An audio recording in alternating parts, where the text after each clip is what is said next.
The next procedure we'll be viewing is the canine exposure.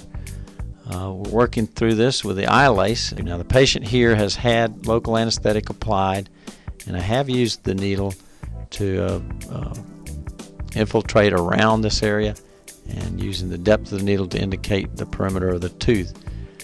This is one that's obviously bulging in the palate. I use in my practice a 9000C 3D scan to determine whether there is bone or not over.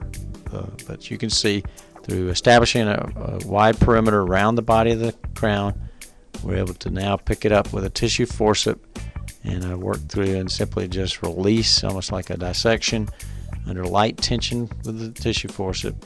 I can release that flap of tissue over the top of the tooth, exposing it for the application of a bond or bracket or eyelet.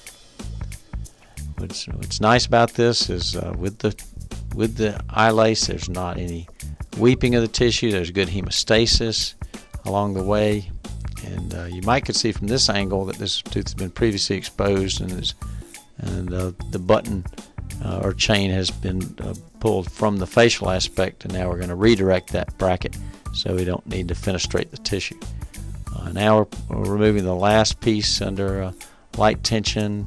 We can manipulate the flap in a way so as to gain access, and this procedure is pretty much in real time. Now that tissue blanches as soon as you get off the blood supply, so it's not as easy to cut. You may require higher wattages because the pigment is, again, what the laser has affinity for. And there's the last piece showing now good access for cleanup and a placement of a direct bond for attachment.